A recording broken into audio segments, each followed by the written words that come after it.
सर्वदिन मोचमाने स्वजमाने स्वजमाने स्वम मुद्रकाली मृकाली मृकाली देवी परमेश्वरी ओम शांभवी आकर्षयामि आकर्षयामि आकर्षयामि आकर्षयामि आकर्षयामि चट चट चट चट चट ज्वाला ज्वाला ज्वाला नरसिंहाय लक्ष्मी नरसिंहाय आकर्षयामि आकर्षयामि आकर्षयामि ओम चट चट चट चट चट चट चट ओम चट चट चट चट चट ओम चट चट चट चट ज्वाला ज्वाला ज्वाला ज्वाला नरसिंहाय लक्ष्मी नरसिंहाय आकर्षयामि आकर्षयामि आकर्षयामि आकर्षयामि आकर्षयामि आकर्षयामि राजाधिराज योगिराज परब्रह्म सद्गुरु सच्चिदानंद साईनाथ महाराज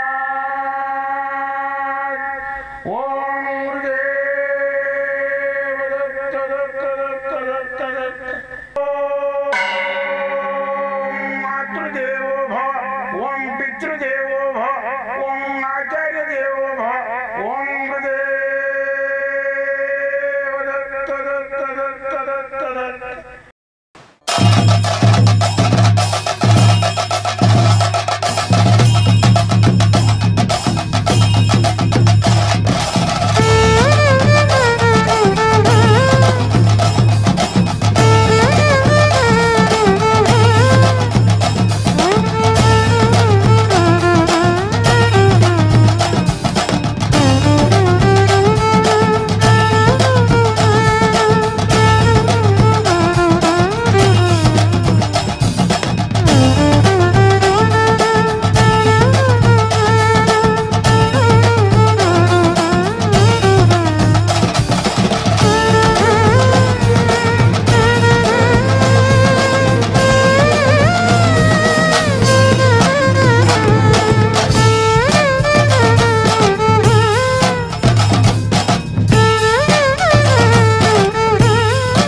दत्त दत्त ओम क्रीं क्रीं क्रीं क्रीं ओम शांभवी ओम चामुंडेश्वरी आकर्षयामि आकर्षयामि ఈ మంత్రము ఎల్లవేళలా మీరు చదువుకున్నట్లయితే ధన కనక వస్తువానాలు ఆయురారోగ్య ఐశ్వర్యాలు కలుగుతుంది.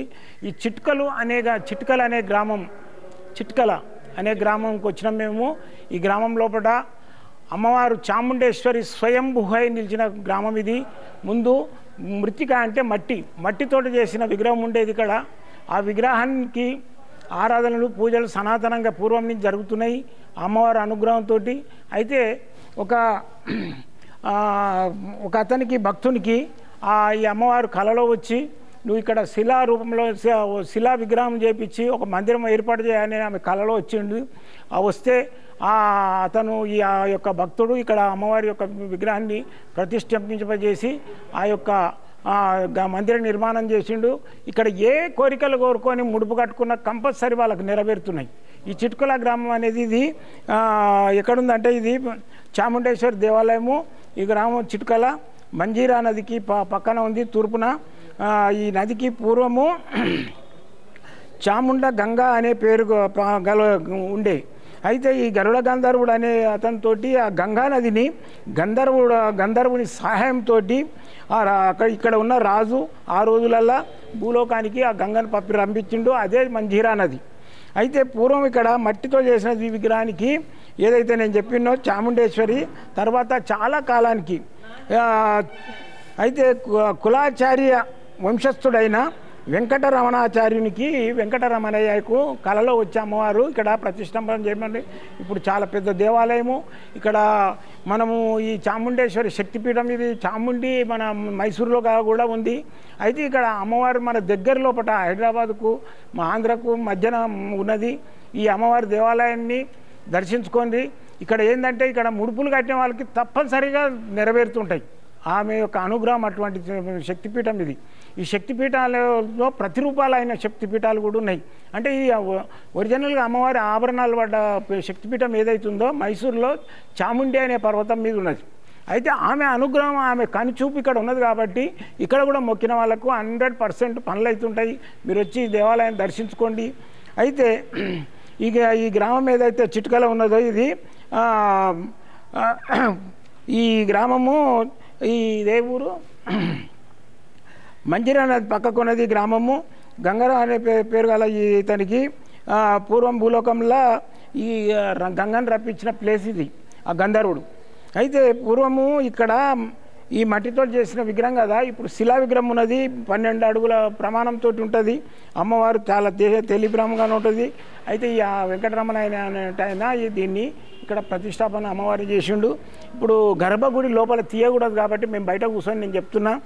అయితే ఇక్కడ ఈ మందిరాన్ని ఏంటంటే విగ్రహ ప్రతిష్టాపన ఎప్పుడు జరిగిందంటే 2వ తారీఖు 1వ నెల 83లో విగ్రహ ప్రతిష్టాపన జరిగింది. అంతకుముందు మట్టి విగ్రహము స్వయంభుగా ఉండేది. అయితే ఈ అమ్మకు 18 చేతులతో కలిగి ఉంటుంది. సింహ వాహనంతో ఉంటుంది అమ్మవారు. అయితే ఇక్కడ దర్శించిన వాళ్ళకి కంపల్సరిగా ఆమె యొక్క దర్శన భాగ్యంతో ఆమె యొక్క దృష్టితోటి అనుకున్న పనులు అవుతాయి. సంతానం లేని వాళ్ళకు సంతానము, మళ్ళీ వచ్చేసి ధనం లేని వాళ్ళకు అష్టదరిద్రులకు ధనం ఇస్తుంది అమ్మవారు. అంత తాంత్రికమైన శక్తి స్వరూపిణి అమ్మవారు. అయితే సప్త మాతృకలలో ఒకరైన ఈ అమ్మవారు 18 తాంత్రిక దేవతల్లో ఈమె కూడా ఒక 4వ స్థానంలో ఉన్నది అమ్మవారు. అయితే ఈ గ్రామానికి ఈరోజు నేను ఆ అమ్మవారి అనుగ్రహంతో ఆమె నాకు ఇచ్చిన దివ్యశక్తితోటి ఇవాళ రావాలనిపించింది. వచ్చి మీ అందరికీ నేను తెలియజేస్తున్నా. ఈ అమ్మవారు గుప్త రూపంలో ఎంతోమంది వచ్చి దర్శనం చేసుకొని వాళ్ళ ఏదైతే కోరికలు నెరవేర్చుకొని ఇంకోరికి చెప్తలేరు. ఇటువంటి శక్తి గల మన కార్యాలు ఏదైతే నెరవేరుతున్నాయో అటువంటి గుళ్ళని 10 మందికి చెప్తే మనకు కూడా ఒక ముక్తి, భక్తి, మనకు కూడా ధర్మం, మనకు కూడా ఆ పుణ్యము, ఆ దర్శన పుణ్యం మనకు కూడా కలుగుతుంది. అయితే ఈ అమ్మవారు ఈ మధ్యప్రదేశ్లో కూడా ఈ అమ్మవారు ఉంది. కాంగ్రా పాలకుల అనే జిల్లాలో తాంత్రిక దేవతగా వెలుస్తుంది. అక్కడ ఏది మధ్యప్రదేశ్లో అక్కడ తాంత్రికులు చాలామంది తాంత్రిక విద్యలు చేస్తుంటారు అమ్మవారి దగ్గర. అట్లా ఈ అమ్మవారు ఎన్నో చోట్లలో ఉన్నది.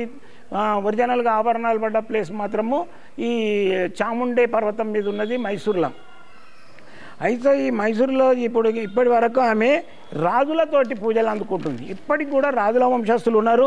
ఆమెకు దసరా రోజు అక్కడ ఉత్సవాలు చేస్తారు, రథాలు తీస్తారు. ఇది చాలా వైభవంగా ఏనుగులతోటి అంబారి తీస్తారు అమ్మవారికి. అయితే ఊరిగేంపు చాలా బ్రహ్మాండంగా ఉంటుంది. టీవీలో కూడా వస్తుంది చూడండి. మీకు అందుబాటులో ఉంటే పోవచ్చు కూడా. దసరా రోజు అక్కడ పండుగ ఉంటుంది మనకు కాబట్టి మీరు దసరా రోజు ఆ అమ్మవారిని మీరు టీవీలో దర్శనం చేసుకోండి.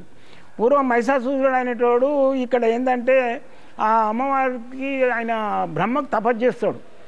ఏమని, నాకు మరణమే వద్దు, మరణం లేకుండా సాధ్యపడదు అని చెప్పేసి ఆయన చెప్తాడు. మహిషాసుర, ఇది మరణం అనేది ప్రతి ఒక్కరికి ఉంటుంది, మరణం లేకుండా నీకు వరం ఇయ్యలేనంటే సరే ఒక వనిత ద్వారా ఆడవాళ్ళతోటి మరణం, ఎందుకంటే ఆడదైతే చంపదు, ఆడది యుద్ధం చేయలేదు అనేది ఆయన దృష్టి అనమాట. అందుకని చెప్పేసి ఆడవాళ్ళతోటి మరణం కోరుకుంటాడు. అయితే బ్రహ్మ ఏం చేస్తానంటే సరే అంటాడు. ఈ మహిషాసురుడు అల్లకల్లోలం చేస్తుంటాడు. దేవతలను కూడా అల్లకల్లోలం చేస్తూ వాళ్ళందరినీ యుద్ధాలకు పోయేసి రాజులను సంహరించుడు, దేవతలను వాళ్ళను బాధపెట్టుడు, ఇలాంటివన్నీ చేస్తుంటాడు. ఋషి పత్నులను భిన్నపరచుడు, యజ్ఞయాగాదులను ధ్వంసం చేసుడు, ఇవన్నీ చేస్తుంటే అప్పుడు ఈ అమ్మవారుని అందరి దేవతలు ఆమెకు శక్తి ప్రసాదించి ఆమెను ఈ యొక్క మహిషాసురుని వధింపజేపిస్తారు. అందుకే ఆ మైసూరు అనేది పట్టణం మహిషాసురుడు పరిపాలించిండు కాబట్టి అది మహిషాసురపురము అసలైతే, అది రాను రాను మైసూరు అయినది. అయితే ఇక్కడ అమ్మవారు చాముండిగా వెలిసినది. చాముండిగా వెలిసింది ఎందుకంటే చండ ముండ అనే ఇద్దరు రాక్షసులు దేవతలను ప్రజలందరినీ అలకలోలం చేసి వాళ్ళందరినీ బాధ పెడుతుంటే వాళ్ళిద్దరిని సంహరిస్తుంది. అసలైతే ఆమె అంశతోటే ఆమె యొక్క చెమటతోటే వెళ్ళిన వాళ్ళ చండముండ రాక్షసులు. అయితే ఆ ఇద్దరిని సంహరించినందుకు ఆమె చండ ముండ అనే రాక్షసులను సంహరించడానికి చాముండి అయింది. చా అంటేనేమో చండ రాక్షసుడు, ముండ అంటేనేమో ముండ రాక్షసుడు, వీళ్ళిద్దరి పేరుతోటే చాముండి అయింది ఆమె. అయితే ఈ మైసూరులో ఉన్నది చాముండి టెంపుల్. చాముండ పర్వతం మీద ఉంటుంది. మైసూరు నుంచి 13 కిలోమీటర్ల దూరంలోనే ఉంటుంది, ఎక్కువ దూరం ఉండదు. ఈసారి మా బెంగళూరు మైసూరు అక్కడ తిరగడానికి పోతే అమ్మవారి శక్తిపీఠాన్ని దర్శించుకోండి. అయితే ఈ పర్వతం పైన సతీదేవి యొక్క ఆభరణాలు పడ్డాయి. అక్కడ పర్వతం మీద ఇప్పుడు సతీదేవి ఆమె యజ్ఞం లోపల సగం కాలి సగం కాలక ఆమె శరీరాన్ని వదిలేసింది, ఆత్మను వదిలేసింది. శక్తి పంచభూతాలలో కలిపి 18 శక్తులుగా మారిండ్రు. అవే శక్తిపీఠాలు. ఆ 18 శక్తులనే